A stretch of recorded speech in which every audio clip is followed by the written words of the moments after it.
สบายดีทุกคนยินดีต้อนรับทุกคนเข้าสู่ซอยน้องอูลองซานทุกคนโคตรงามเลยหลังบ้านน้องอูน่ะฝนตกหากระเซาทุกคนแม่จันกับพ่อจ้อยมาเตเวียงแล้วเนาะทุกคนเนาะโทรให้น้องอูไปฮับโคตรงามเลยเดี๋ยวพ่อจ้อยกับแม่จันมาอูจีไปซอกถ่ายคลิปก่อนทุกคนงามแท้งามว่าฝุ่นน้ำห้วยเต็มเลยทุกคนมัน2 มือดิฝุ่น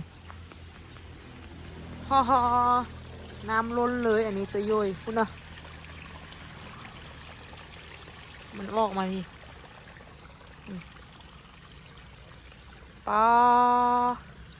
หลังบ้านน้องอู้โคตรงามเลยน้องอู้ไปเอารถไปต้อนพ่อกับแม่กันเนาะโหพูด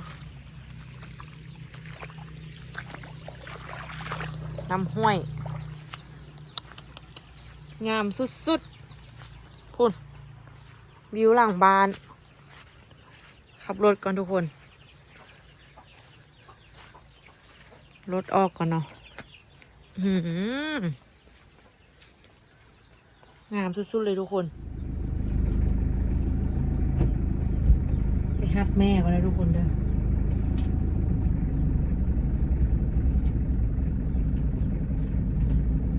ไปฮับแม่จันกับพ่อจ้อยก่อนเด้อ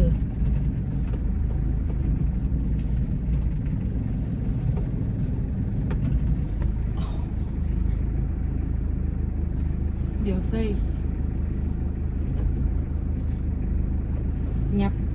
ยับเบาะก่อนใส่เข็มขัดเดิน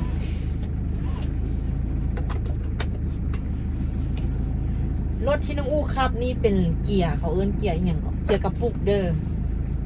รถที่น้องอู้ขับนี่เป็นเกียร์กระปุกโบเป็นเกียร์ออโต้หรือ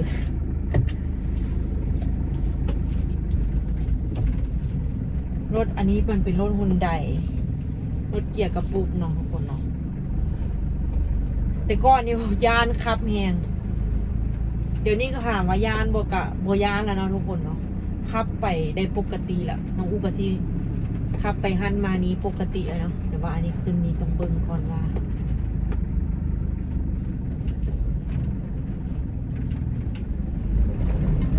รถมาบ่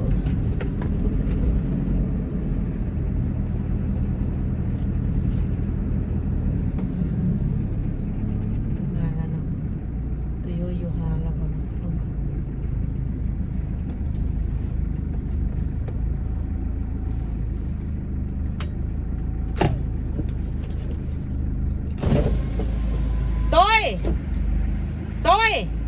เขาไปแล้วเด้อ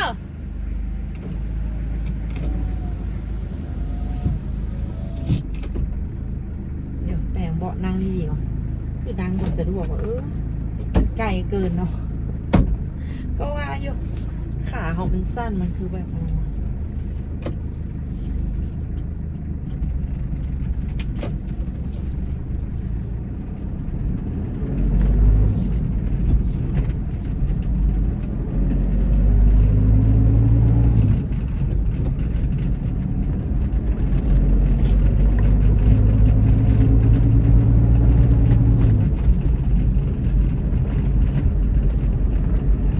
เบิ้ง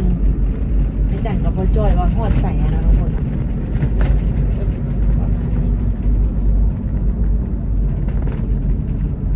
ฝนหากระเซาตกตั้งแต่เมื่อคืนนี่ไปหาพ่อกับแม่กันอู้ก็ค่อยๆขับไปทุกคนไม่ได้ขับไปหรอกแต่ก่อนนี้คิดยากเรื่องขับรถใจมันบกล้าเนาะแต่ว่าเดี๋ยวนี้กันไปพอไปได้กับบุ๊กิ้งเนาะแต่ว่าก็ไปได้ไปซื้อเครื่องซื้อของกันอู้กลับไปเองทุกคน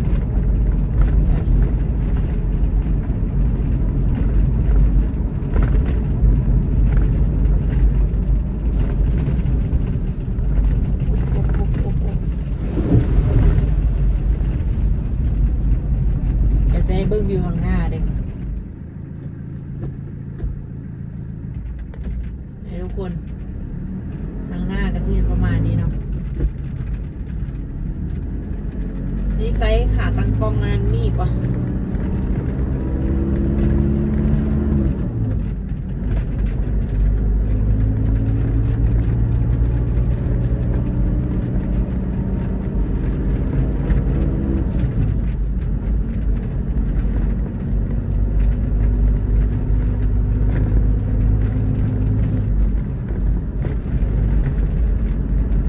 เส้นทางการไป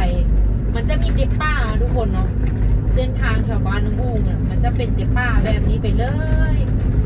อันป้าละกามันจะไม่ค่อยมีบ้านคนติดกันบ้านคนมันจะห้าง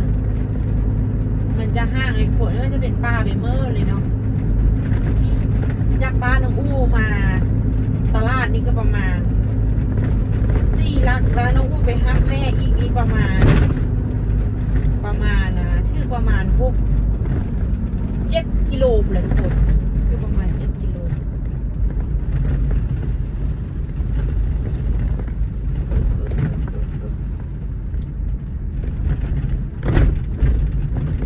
เนี่ยนะ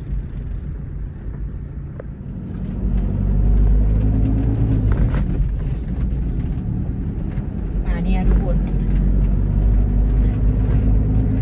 ขี่รถมาละ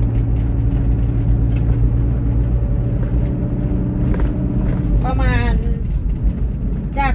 บ้านน้องอู้ไปฮับแม่นี่ก็ประมาณ6-7 กิโลทุกคน6-7 กิโลไปกลับกับ10 ปลายกิโลนะแต่ว่า6-7 กิโลไปกลับ10 ปลายกิโลมันแป๊บเดียวได้บ้านน้องอู้นะมันบ่มีรถทุกคนเห็นบ่ที่น้องอู้ขับมาตามทางมันบ่มีรถเลยสินะแต่ว่าน้องอู้นี่ก็เคยขับแต่แบบอยู่บ้านเฮาอยู่แบบนี้แต่ว่าเฮาบ่เคยไปขับอยู่แบบว่าอยู่เวียงจันทร์กันถ้าขับอยู่เวียงจันทร์ได้เลยน้องอู้คิดว่าน้องอู้ก็น่าจะขับอยู่เวียงจันทร์ได้อยู่ขนาดย่าอู้มันเราเท่าแล้วแต่ว่าเราก็ยังเก่งนะเราก็ยังขับรถอยู่เวียงจันทร์ได้แต่ว่าเวลาไปเวียงจันทร์ก็คือมีย่าจะขับรถให้ลูกไผ่นั่งนะไปใส่ก็คือแม่มาครับลูกเด้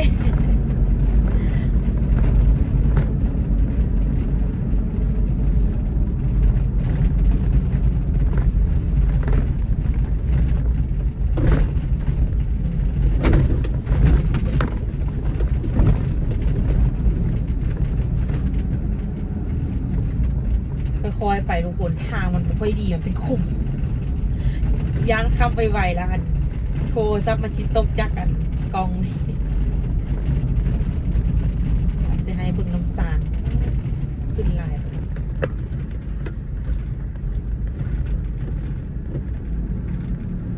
โอ้ขึ้นลายเติมอยู่น้ำสางเนาะแต่ก็ยังรู้สึกว่าโอ้ขึ้นลายเนาะมือเศร้านี่ขึ้นหลายกว่าหาตั้งกล้องก็บุดีบันได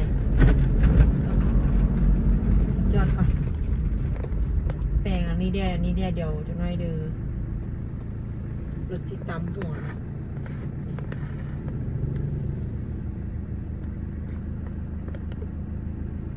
ทุกคน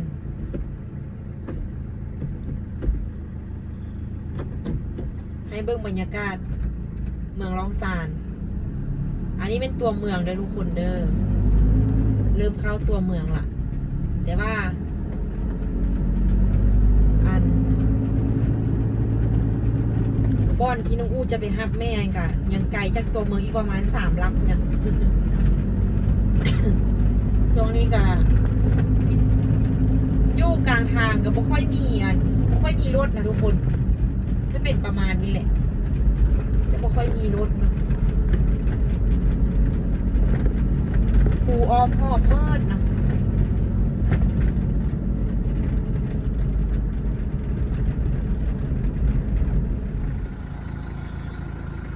โชคดีเลยครับ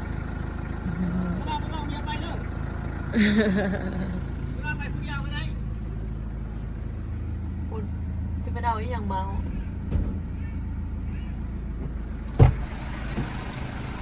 ขึ้นได้ขี่รถคนไทยไปทุกคนยี่ส่งแสบเป็นอย่างพอจ้อยคือบอกรถมาเอาไว้ให้อายครับไปแล้ว ปลาโก ผมมีเงินจ่ายขาย จะจับเพื่อนไหมจับเพื่อนเด้ ไอ้มีก็ฝากไม่ซื้อเด้มีเงินซื้อล้นละขายกินไปละ เอาบนเลยชื่อ ซื้อยังไงไอ้มีก็เอาไปเด้ห็นมี เอาง่ายเนาะ บ่มีเลยก็ยาไอ้สิว่าหยัง เอาง่ายก็น่าพาพวกเรากี่ครั้ง เอาที่ถามว่ายากบ่ซ่าอยู่ว่าง่ายๆนี่ พาพวกเราไปฮับไปจันมาป้าลมกันบักม่วนๆจากลมเรื่องอันโอ่งขี้คานจากอันสุดท้ายโบไปปิดอันค่อยๆโอ้ ไม่จันจับวันนี้เลยบอกคนโดนข่อยใบได้ใบมาบอกผมก็ยาวก็จะเป็นมือเราไปต่อใส่ปุ่มข้างๆนี่เบิ่งปุ่มมันลดเสียงเพิ่มเสียงนี้ แล้วมันปิดเนี่ยเนาะ เพื่อหน้าให้ไม่จัดจับละเบิ่งก่อน เบิ่งก่อนนี่ ใบไปว่าท่านปะข่อยวันละข่อยกะไว้เลยประมาณ 7-8 นาทีนี่แหละข่อยเว้า ลมกับ ป้าบ่ได้กดเลย ยังอยากหาอยู่ค่อยอดเอาเท่าว่าแต่อีตนแม่สิหายแม่ก็ได้อันทุกคนลมก็ไม่จันละเรื่องอันไปเฮ็ดเจียวค่ะไม่จันก็ว่ากะบ่ไม่จันก็สิเฝ้าหานให้ แต่ว่ากับความหมายว่าอู้กับตัวเองก็ต้องได้เที่ยวไปเที่ยวมาแล้วตัวเนาะเนาะเที่ยวไปเที่ยวมาแล้วก็เราสิผลิตทุกมื้อแม่นโอ้แต่คันท่าว่าผลิต2 มื้อปะมื้อนึงก็คือสักเอายอดยางบ่เนาะก็ได้เบิ่งตามออเดอร์ยอดขายเนาะ เฮาต้องมีมื้อพักธรรมดา บ่เฮาต้องไปทำอิฐให้เฮาผลิตแล้วเฮาไปเปิดตลาดก่อนบัดนี้หลังจากที่เฮาไปเปิดตลาดแล้วก็ได้ออเดอร์มาแล้วก็จัดการได้บัดนั้นน่ะ คือแม่นั่นดิเมียสายผลิตผัวสายแลนฮอตนี่ทั้งผลิตทั้งแลนทั้งเฮ็ดนำกัน พุ่นแหละอนาคตพุ่นแหละทุกคนสิได้จ้างคนนะจ้างแน่นอนเนาะตัวเนาะ คันว่าผลิตได้หลายนี่ก็สิได้จ้างคนนั่นแหละ ค่อยคิดเลยคันถ้าอู้คิดเลยทุกคนคันถ้าอู้ผลิตได้หลายนี้ เอิ้นนั่นตุกมาเป็นอยู่นำ เอิ้นตุกมาช่วย คันว่าต้องการคนล่ะสิเอิ้นนั่นวิสัยวื้อไปอยู่นำอีก สิอยู่นำหมดละประเด็น บ่ตุกคันน่าจะอยู่ตุก อยู่เวียงเด้เที่ยวมาหาเฮาเฮ็ดเวียงเฮาคันฮอดมียามไปอันใดก็ไปมันก็มาถ่ายคลิปนำเฮาก็ได้คลิปอีกเนาะ แต่เฮ็ดเวียกเขาจ้างล่ะต้องเฮ็ดเวียกให้เฮาเต็มที่ก่อนแหละ แม่น เวลานอกล่ะจริงท้ายคันสิถ่ายคลิปนะ แม่น บ่แม่นเอาเวลาในเวียกมาถ่ายคลิปบ่ได้ก็ แต่ว่าเฮาถ่ายคลิปบ่ได้ดอกฮอด งานเวียกก็ต้องเป็นเวียกก็ แต่ว่าเมื่อเวียงนี่จักสิ ค่อยนี่ถ่ายได้ เมื่อเวียงนี่จักสิเนาะเด้อวะเมื่อเวียงนี่ทุกคนแม่ตู้คนไทยที่อยู่หมู่บ้านน้องอู้น่ะที่น้องอู้เคยมาสัมภาษณ์นะนี่ มันอยู่101เนาะทุกคนเนาะแต่ก่อนเป็นคนไทยแต่ว่าข้ามมาเฮ็ดเวียกอยู่ลาวแต่ตอนนี้เป็นคนลาวเลย พี่น้องเราดีกว่า คนมาคอมเมนต์แล้วคนก็มาขอทักมาหาค่อยอีกคุณยายผมเองครับคนนะ แต่กี้เขาจะบ่ได้ติดต่อหากันเลยว่ะ เราก็เมื่อบานแล้วเขาก็มีทางติดต่อกันอยู่บ่แม่นว่ะ เดี๋ยวนี้มีแล้วเดี๋ยวนี้ปอกดิมีเฟซดิ นี่เนาะ แม่ตูซี นอนอยู่นะตินี่น้อยนี่ เฮ็ดพลอยฮันก็นอนเลยเนาะคือออโต้อย่างน้อยออโต้ก็ไปแต่นอนหาน้องเม็ดพลอยก่อน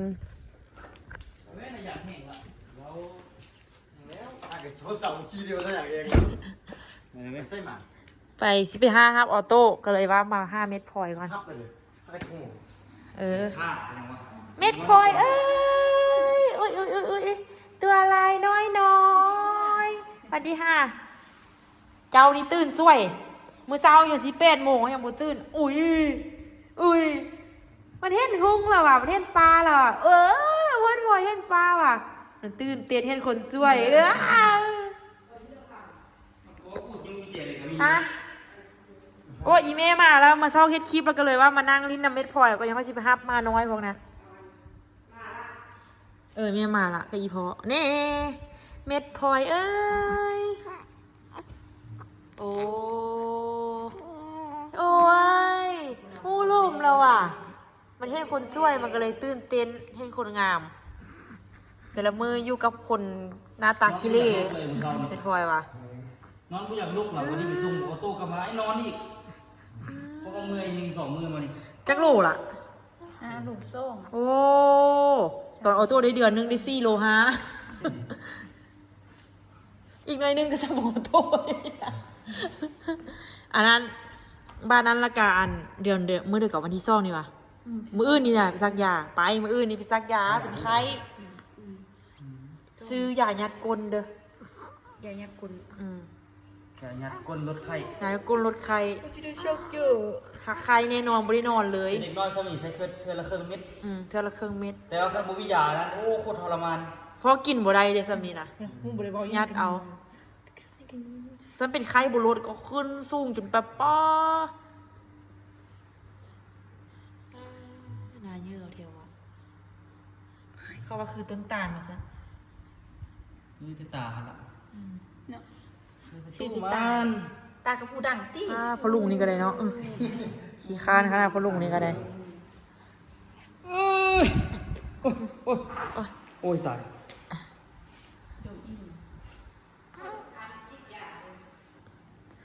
เคยขี้เล ไม่ ย แห้งเลย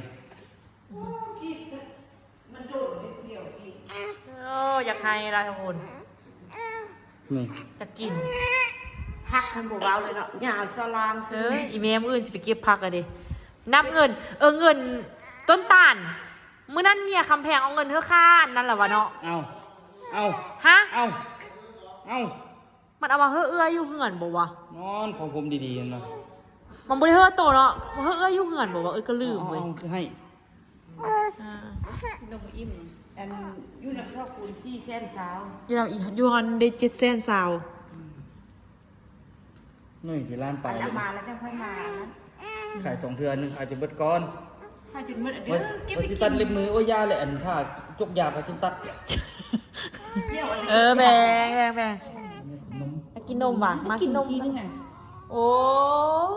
แบ่งมันเด้เมืองมันเด้เด้ก็แบ่งมันเด้เมืองมัน ฮัก เด้ คันบ่เว้าเลยไล่มาแล้วมันไปตัดไปฟุต ก็อุ้ย การไหว คอมันแข็งแล้ว ให้นั่นว่าสิตัดให้มีคำแพงว่ามือสิไปขุดยาง อะไรน้อย เอามาตัดแล้วถ้าใครลงเฟซ สลียังบ่ต้องพูดก็ได้ติบอกต้มแล้ว ลองให้ติ๊กโพดมึงแต่ว่ามันก็ขี้ข้านไปส่งอะไรล่ะ บ่เฮ็ดเองก็ได้ดอก บอกคันมาแค่มึงคนวัดนี่คนหลายเด้ อันเด้อเว้าเรื่องอันเด้อว่าพักนั้น พัก แต่ว่าแบบว่านัดกันนะนัดจุดเอาให้มีวิธีเดี๋ยวเนาะ ไม่หลับ บอกกับอันนั้นไปนั่งค่ายที่ตลาดนะ เฮ็ดมัด5,000ไปนั่งค่ายตลาด ค่ะ เฮ็ดคลิปมาตัว ฮะ นี่ กินย่ำยัง ใกล้ ตุ่มไก่ผู้สาว ไปไหมตุ้ย ยังอิ่มอยู่ ไอ้เคยก็มา ปักเบีย ว่า ร์ สิไปกินตำเนาะกินตำฮันติ๊กซัมซาโคเลอร์ ตกใจกินโอ้ยช่างมันเดเมอร์มันเดจุเจ้าเอ้ยบ่มีมันไม่เงาก็นี่นะเคยมีแล้วบ่มีเงาแล้ว มักเด็กน้อยเลยชอบมีบริเกอร์แล้วมาโต้โต้แล้วมาโต้สิ อ้าวมาต่ออีกบัดนี้นะเพิ่นสิมาต่ออีก เงินเลยมีเด็กน้อยมีจีนี่ แจมมันนั่นแหละ ห้านเฮานี่เนาะออโต้ไปโรงเรียนแล้วมิดเลยมิดว่าเนาะ ไทเกอร์ว่าไทเกอร์มือแรง จะคอยกับมักความสงบ ไทเกอร์มั่วว่าแม่ไม่ได้ก็เพิ่งโทรศัพท์เพิ่งมันไทเกอร์ว่า โอ้เราอยากกินน บ่ร้อน ม ดอกอันนอนเลยกำลังสิจับโทรศัพท์ขึ้นมาเล่นไปทุนทางละ แม่เลยอันนั้นมันอยู่ไกลมันอยู่ในบ้านของแม่เลย เครื่องนี่แหละว่าขับเหมือนล่ะ อุ้มมือคือ 4 วีที่เลี้ยวไปซอกเลาะอยู่ เจ้าว่าเข้าไปนั่นเรียนเลยเด้ทรงพีตะโขนเด้ จริง เม็ดพลอยเอ้ยมึนนะเสียเนาะเวลาตาไม่เท่านี่เราเป็นอันนี้ แค่กา จะกินนมเองแล้วตีนี่น่ะ แค่รูดมือมือห้องห้องกันเป็นราวคือกันเป็นมือเขาจะเที่ยง จะกินนมอ่ะฮาเมซาทรมานปันเดือนนะ คือกันนะ ทรมานเถอะวะทรมานกินตลอดเถอะวะ กินแล้วก็ว่างกิน เม็ดพลอยเอ้ยโอ้ยโอ้ยนี่เม็ดพลอยนะทุกคนได้วันที่15ได้2เดือนกระเมน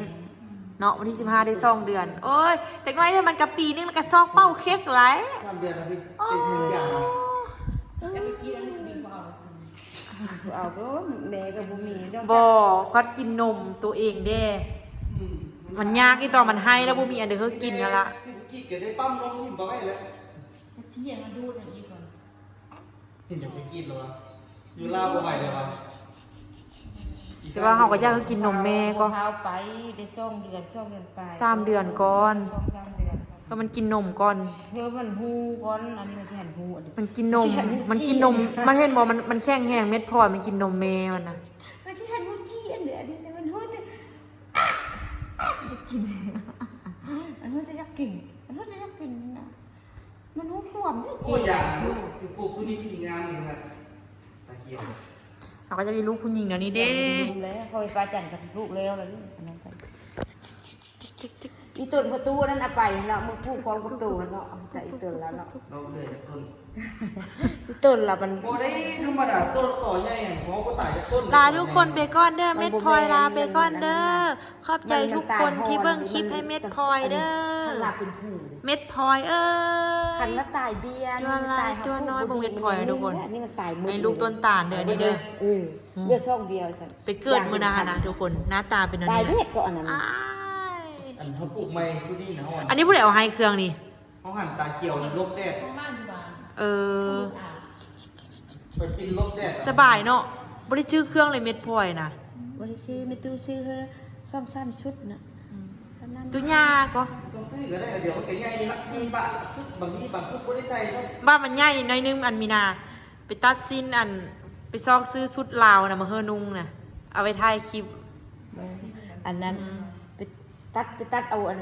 ตัดไอ้กระโปรงเอากระโปรงคือตูนุ่งมืออย่างน้อยฮะ กระโปรงเขาอันนั้นจะเป็นฮอตรุ่นอีกิกเนาะ ลาฮอตรุ่นอีกิกก็ทราบซุ่นไปเสียบุ้ง ก็อีตุกมาตูแล้วก็อีตุกอีกิกแล้วก็จบ สีเขียวเนาะชื่อใดเนาะ สีขีมา สีขีมาสีเขียวเนาะ ออ ป้าอีเมเฮ็ดเธอว่ะ อืม ป้า ตากันตะกี้ตั้มสิฮูกดิ อืม สะพูนก็ตั้มฮูก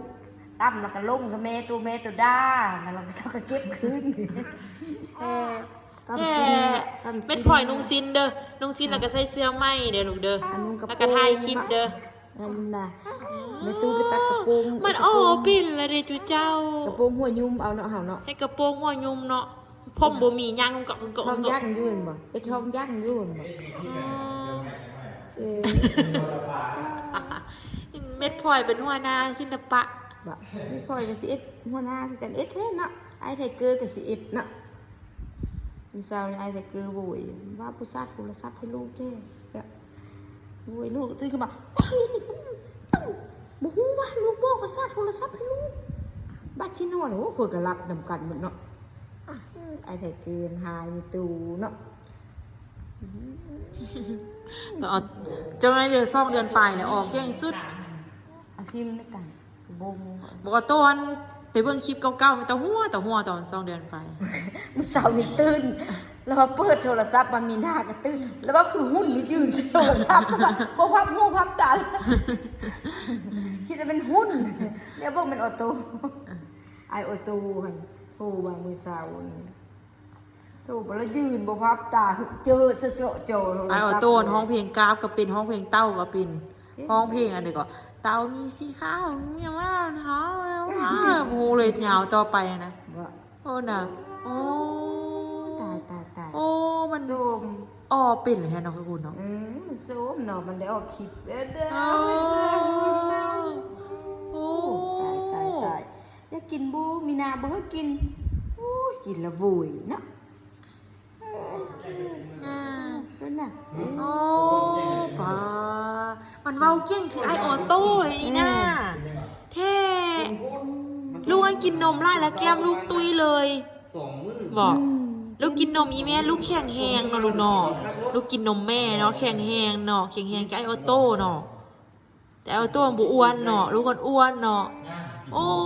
แท้ดังลูกคือพึ่งเนี่ยโอ้ รักลูกคือพึ่งเลย ดังลูกนี่พึ่ง เป็น แท้ บ ดั อง กไปว่าโคตรนี่เท่าไหร่เอาเมียอ้อยกัน ดังนี่พึ่งแท้ บอกเรื่องหนึ่งก็เอา พึ่งเฮงเท่มา เมียเหม็นกันก้อนใหญ่ๆนึงแล้วก็มัดทิ้งเอาไว้แล้วก็ทิ้งเสีย ลาทุกคนไปก่อนเด้อเม็ดพลอยเด้อ บ๊ายบายจ้ะบายบาย บ๊ายบายซะบ๊ายบายซะ บายจ้ะบายบาย พูดแล้วปีปลายพูดแล้วคือออโต้ยังค่อยโฮไป พุ่นน่ะยังยากลมอยู่เลยพุ่นน่ะพุ่นน่ะอู้